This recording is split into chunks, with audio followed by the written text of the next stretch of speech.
உலகமெங்கு வாழும் தமிழ் பேசும் மக்கள் அனைவரையும் சமையல்காரன் சேனலுக்கு அன்பு கலந்த வணக்கத்துடன் வரவேற்கிறேன். இன்றைக்கி நம்ம பார்க்க போகிற சமையல் மட்டன் ஈரல் மிளகு வறுவல். இந்த மட்டன் ஈரல் மிளகு வறுவல் ரொம்ப சிம்பிளாக செய்ய போகிறேங்க. சும்மா லைட்டாக மிளகுத்தூள், கொஞ்சம் மிளகாத்தூள், கொஞ்சம் மஞ்சள் போட்டு செய்ய போகிறோம். செம்மையாக இருக்குங்க, செய்கிறதும் ஈஸி. வாங்க எப்படி செய்கிறதுன்னு பார்க்கலாம். ஃபஸ்ட்டு பேன் எடுத்துகிட்டு அதில் 3 டீஸ்பூன் ஆயில் சேர்த்துக்கலாம். அதில் சோம்பு ஒரு 3/4 டீஸ்பூன் சேர்த்துக்கலாம்.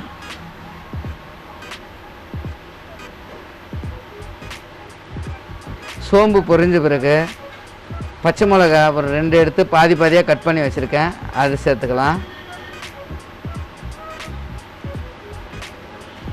கருவேப்பிலை ஒரு கைப்பிடி ஆட் பண்ணிக்கலாம்.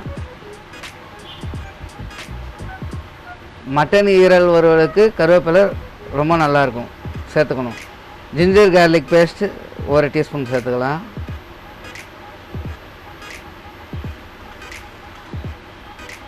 இஞ்சி பூண்டு வதங்கின பிறகு மஞ்சாத்தூள் ஒரு 1/4 டீஸ்பூன் சேர்த்துக்கலாம்.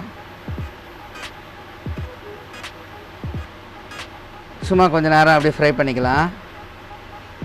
இப்போ மட்டன் லிவர் ஒரு 1/2 kg எடுத்து இந்த மாதிரி கட் பண்ணி வச்சுருக்கேன் துண்டு துண்டாக, அதை நம்ம இப்போ சேர்த்துக்கலாம். அது இடக்கணக்கில் தருவாங்க, வாங்கிட்டு நம்ம செஞ்சுக்கலாம். இந்த மாதிரி சால்ட்டு தேவையான அளவு போட்டுக்கலாம்.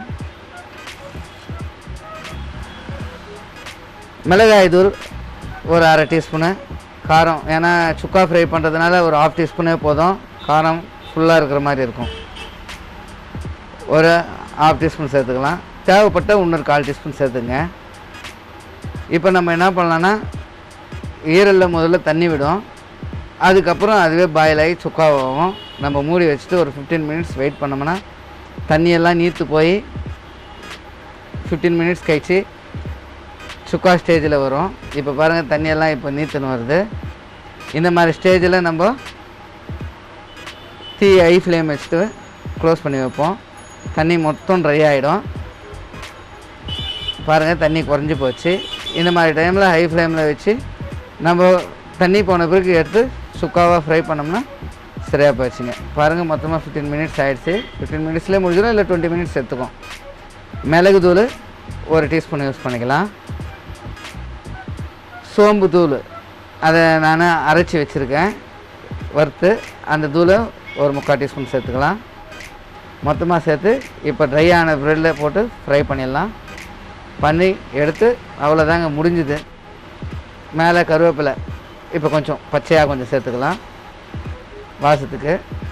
சேர்த்துட்டு சும்மா 2 பெரட்டி எடுத்து டிஸ்பிளே பண்ண வேண்டியது தாங்க.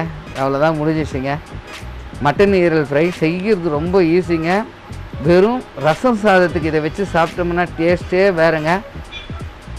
சாப்பாடு, ரசம் சாப்பாடே அமிர்த மாதிரி இருக்கும், அந்த அளவுக்கு ருசியாக இருக்கும் இதை நம்ம சேர்த்து சாப்பிட்றப்போ. நன்றி கலந்த வணக்கத்துடன் உங்கள் சமையல்காரன்.